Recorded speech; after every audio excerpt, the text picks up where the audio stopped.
جامع ترمذی حضرت عبداللہ ابن عمر رضی اللہ تعالی عنہما سے روایت ہے، فرماتے رسول اکرم صلی اللہ تعالی علیہ وسلم جب بھی کسی مجلس میں بیٹھتے اور اس کا جب اختتام کرتے، مجلس سے اٹھنا چاہتے، تو آپ یہ ساری دعائیں پڑھ کے اٹھتے۔ وہ دعائیں کیا ہیں؟ اللہم اقسم لنا من خشیتک ما تحول بہ بیننا و بین معصیتک۔ پہلی دعا کرتے ہیں اللہ ہمیں اپنے خوف سے اتنا حصہ عطا فرما کہ جو ہمارے اور گناہوں کے درمیان میں رکاوٹ بن جائے، اتنا خوف ہمارے اندر پیدا کر دے کہ ہم تیری نافرمانی کی طرف جا ہی نہ سکیں۔ وَمِن طَاعَتِكَ وَمَا تُبَلِّغُنَا بِهِ جَنَّتَكَ، اے اللہ ہمیں اپنی اطاعت و فرما برداری اتنی عطا کر دے کہ جس کو ہم اپناتے رہیں تیری جنت تک جا پہنچے۔ تیسری دعا کرتے وَمِنَ الْيَقِينِ مَا تُحَوِّنْ بِهِ عَلَيْنَا مَصَائِبُ الدُّنْيَا، اے اللہ اپنی ذات پہ اور اپنی رحمت پہ اتنی یقین عطا فرما دنیا کی مصیبتیں آسانی کے ساتھ ہم سے گزر جائیں۔ یقین جب رب پہ پختہ ہو تو پھر مصیبتیں کچھ نہیں نظر آتی، آدمی اپنے ٹارگٹ کی طرف رواں دواں ہوتا ہے۔ تو رسول اکرم صلی اللہ علیہ وسلم یہ دعا کرتے یا اللہ اتنا یقین عطا کر دنیا کی جتنی بھی مصیبتیں آئیں ہمیں ان کی پرواہ بھی نہ ہو بلکہ آسانی سے ہم پار کر پائیں۔ چوتھی دعا کرتے اللہم متعنا باسمائنا و ابصارنا، اے اللہ زندگی کے آخری لمحے تک آنکھوں اور کانوں کی سماعت کے فائدے سے ہمیں بہرہ ور رکھنا، محروم نہ رکھنا۔ یا اللہ نہ ہماری سماعت خراب ہو نہ نظر ہماری جاتی رہے۔ یہ محتاجی بہت مشکل ہے، جن لوگوں کی سماعت ختم ہوگی ہے ان کی زندگی اجیرن ہے، جن کی نظر کوئی نہیں اس کی تو دنیا ہی نہیں۔ سرکار دو علیہ وسلم ہر محفل میں یہ دعا کر کے اٹھتے یا اللہ آنکھوں کا نور نہ چھیننا اور ہم سے کانوں کی سماعت بھی نہ چھیننا۔ پھر پانچویں دعا کرتے وَقُوَّتِنَا مَا أَحْيَيْتَنَا وَاجْعَلْهُ الْوَارِثَ مِنَّا، اے اللہ ہمیں ایسی قوت سے فائدہ مند رکھ کہ اس کو ہمارا وارث ہی بنا دے، اور ہمیں ایسی توفیق دے دے کہ ہم دشمن سے اپنا بدلہ لے سکیں۔ اتنی کمزور بھی نہ رکھنا کہ ظالم ظلم کرتا رہے اور ہم کمزور ہو کے بیٹھے رہیں۔ فرمایا نہیں، ایسی طاقت عطا کر دے ہم دشمن کا مقابلہ، ظالم کا مقابلہ کر سکیں۔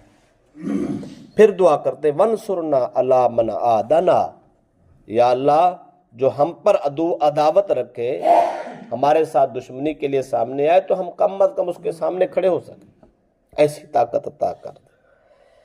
وَلَا تَجْعَلِ الدُّنْيَا أَكْبَرَ هَمِّنَا، اے اللہ دنیا ہی کو ہمارا منتہا و مقصود نہ بنانا، صرف دنیا دنیا دنیا، جیئیں بھی دنیا کے لیے مریں بھی دنیا کے لیے، ایسا نہ بنانا۔ اس سے سرکار پناہ مانگ دیتے یا اللہ ٹارگٹ دنیا نہیں ہونی چاہیے، ٹارگٹ تیری ذات ہونی چاہیے۔ دنیا سے تو گزر ہی جانا ہے نا، بس یہ راہ رہے، راستہ رہے، یہ مقصود نہ رہے۔ تو جن لوگوں کی دنیا ہی مقصد ہے وہ رسول اللہ کے طریقے سے ہٹے ہوئے۔ آگے فرماتے وَلَا مَبْلَغَ عِلْمِنَا وَلَا تُسَلِّطْ عَلَيْنَا مَن لَّا يَرْحَمُنَا، اے اللہ ہمارے علم کو محدود نہ رکھنا، علم میں اضافہ کرتے رہنا۔ اس لیے سرکار دعا کرتے تھے رب زدنی علما، رب زدنی علما۔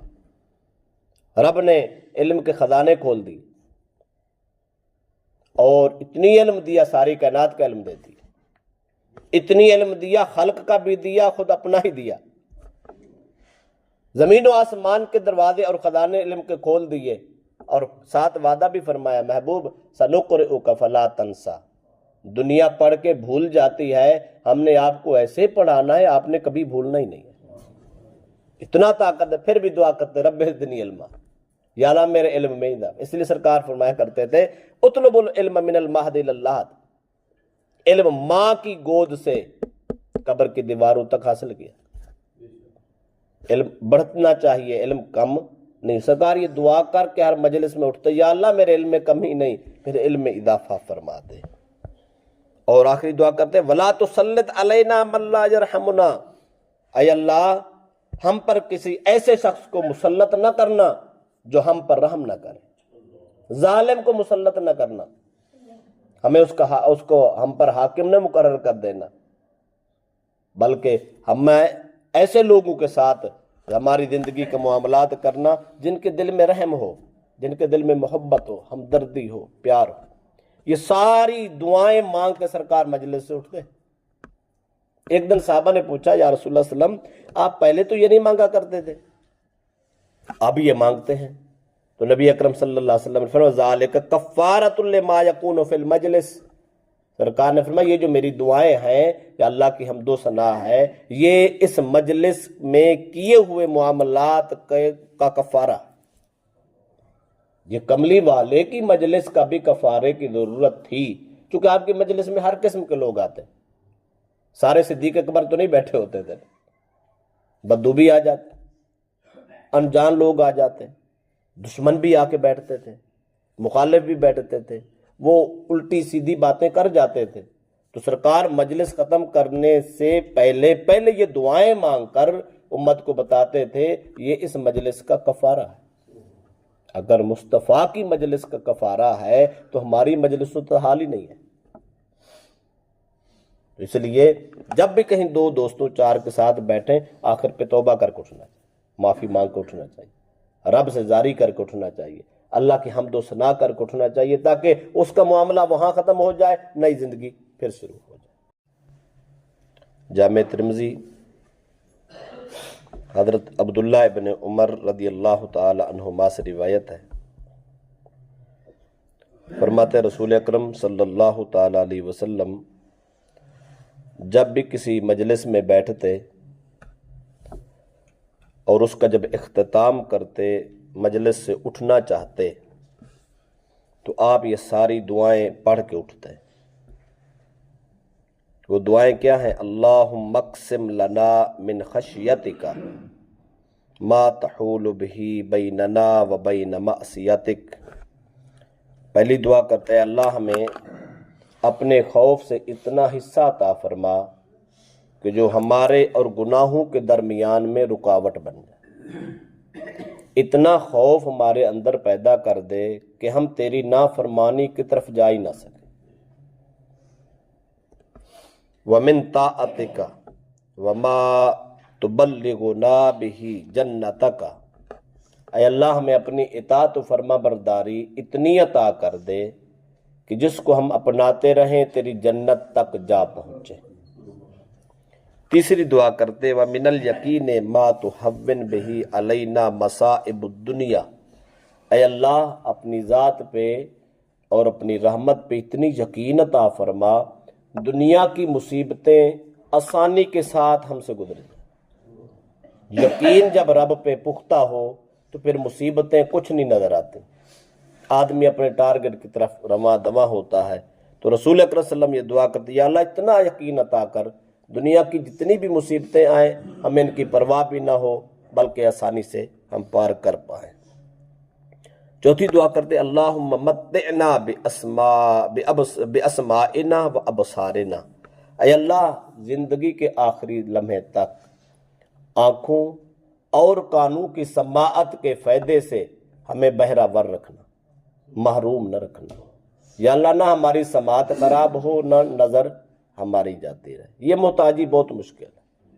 جن لوگوں کی سماعت ختم ہو گئی ہے ان کی زندگی اجیرن ہے، جن کی نظر کوئی نہیں اس کی تو دنیا ہی ہے. سرکار دو علیہ وسلم ہر محفل میں یہ دعا کر کے اٹھتے یا اللہ آنکھوں کا نور نہ چھیننا اور ہم سے کانوں کی سماعت بھی نہ چھیننا. پھر پانچویں دعا کرتے وَقُوَّتِنَا مَا أَحْيَيْتَنَا وَاجْعَلْهُ الْوَارِثَ مِنَّا. اے اللہ ہمیں ایسی قوت سے فائدہ مند رکھ کہ اس کو ہمارا وارث ہی بنا دے، اور ہمیں ایسی توفیق دے دے کہ ہم دشمن سے اپنا بدلہ لے سکیں. اتنی کمزور بھی نہ رکھنا کہ ظالم ظلم کرتا رہے اور ہم کمزور ہو کے بیٹھے رہیں۔ فرمایا نہیں، ایسی طاقت عطا کر دے ہم دشمن کا مقابلہ، ظالم کا مقابلہ کر سکیں۔ پھر دعا کرتے وَانْصُرْنَا عَلَىٰ مَنْ عَادَانَا، یا اللہ جو ہم پر عداوت رکھے، ہمارے ساتھ دشمنی کے لیے سامنے آئے تو ہم کم از کم اس کے سامنے کھڑے ہو سکیں، ایسی طاقت عطا کر دے۔ وَلَا تَجْعَلِ الدُّنْيَا أَكْبَرَ هَمِّنَا، اے اللہ دنیا ہی کو ہمارا منتہا و مقصود نہ بنانا، صرف دنیا دنیا دنیا، جیے بھی دنیا کے لیے مرے بھی دنیا کے لیے، ایسا نہ بنانا۔ اس سے سرکار پناہ مانگتے، یا اللہ ٹارگٹ دنیا